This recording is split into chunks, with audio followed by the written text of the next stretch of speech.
Hello दोस्तों, मेरे channel health care गुरु में आपका स्वागत है। मैं आज आपको बताऊंगी कि घुटनों में कट कट की आवाज क्यों आती है और उसका क्या इलाज है। घुटने में कट कट की आवाज आना आजकल बहुत से लोगों की शिकायत बनती जा रही है। क्या आप इसका कारण जानते हैं? आइए हम आपको बताते हैं इसका कारण और उपचार। घुटनों में कट कट की आवाज क्यों आती है, आपने कभी सोचा है? दरअसल घुटनों से आने वाली आवाज का असल कारण है खराब लाइफस्टाइल और अपनी हड्डियों की हेल्थ के बारे में ना सोचना। दरअसल जब आपके शरीर में कैल्शियम की कमी होती या फिर हड्डियों में तेल, नमी या कहें कि ल्यूब्रिकेंट नहीं होता है तो जोड़ों के बीच हवा भर जाता है और इसलिए ये आवाज होती है। इसके अलावा ये आपके जोड़ों में घर्षण को भी बढ़ाता है और दर्द का कारण बनता है। ऐसे में आपको इस समस्या से बचने के लिए उन उपायों की मदद लेनी चाहिए। ज्यादा पानी पिएं। सबसे पहले तो आपको इन हड्डियों से आती आवाज को पहचान कर अपने जीवन शैली में ज्यादा से ज्यादा पानी को जोड़ना चाहिए। दरअसल पानी दो तरीके से काम करता है। पहले तो ये शरीर में हाइड्रेशन बहाल करता है और किसी भी प्रकार के घर्षण को होने से रोकता है। दूसरी, हड्डियों के बीच ये एक नमी पैदा करता है और हवा भरने से रोकता है, जिससे कि कट-कट की आवाज आती है। इसलिए ज्यादा से ज्यादा पानी पिए या फिर पानी से भरपूर चीजों का सेवन करें। एक्सरसाइज करें। एक्सरसाइज कई समस्याओं से बचने का उपाय है। एक्सरसाइज करने से आपके जॉइंट्स हेल्दी रहेंगे और इनमें प्राकृतिक ग्रीस बना रहेगा।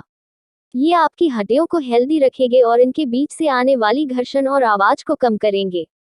इसलिए हड्डियों को स्वस्थ रखने के लिए रेगुलर एक्सरसाइज करें। दरअसल फिजिकल एक्टिविटीज में बिजी रहने से इससे बचा जा सकता है।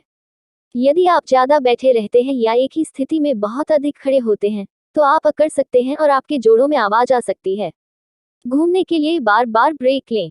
यदि आप पूरे दिन डेस्क पर बैठते हैं तो कम से कम हर आधे घंटे में उठने का लक्ष्य रखें। इससे बचने का एक अन्य उपाय स्ट्रेचिंग है। इससे आपके जोड़ों को चिकना करने में मदद मिल सकती है। आपको रोजाना हल्की स्ट्रेचिंग एक्सरसाइज करनी चाहिए। अखरोट और बादाम खाएं। अखरोट और बादाम की खास बात यह है कि इनमें कुछ हेल्दी फैट्स होते हैं, जैसे कि ओमेगा 3 फैटी एसिड। ये जॉइंट्स के लिए तेल की तरह काम करता है और जोड़ों के बीच ग्रीस को बढ़ाता है। इसलिए इस परेशानी से बचने के लिए रोजाना अखरोट और बादाम खाएं। विटामिन डी मिलना जरूरी। शरीर को पर्याप्त मात्रा में विटामिन डी मिलना बहुत जरूरी है, क्योंकि अगर विटामिन डी नहीं मिलेगा तो शरीर ठीक ढंग से कैल्शियम सोख नहीं पाएगा। नियमित रूप से पर्याप्त मात्रा में खासकर सुबह के समय धूप जरूर लें। सुबह के समय धूप में अल्ट्रावायलेट किरणें होती हैं, क्योंकि ये किरणें विटामिन डी को तेजी से एक्टिव करती हैं। यह प्राकृतिक विटामिन डी का स्रोत है। तनाव से दूर रहें। कुछ लोग तनाव की वजह से जोड़ों को चटकाते रहते हैं। तनाव से निपटने के लिए आपको इसके बजाय गहरी सांस लेना, ध्यान या एक स्ट्रेस बॉल का सहारा लेना जैसे उपायों को आजमाना चाहिए। मेरे द्वारा दी गई जानकारी आपको कैसी लगी मुझे कमेंट करके जरूर बताएं। ऐसी घरेलू जानकारी पाने के लिए मेरे चैनल को सब्सक्राइब करें और बेल आइकन को भी दबा दें ताकि मेरी वीडियो आपके पास सबसे पहले पहुंच सके। धन्यवाद।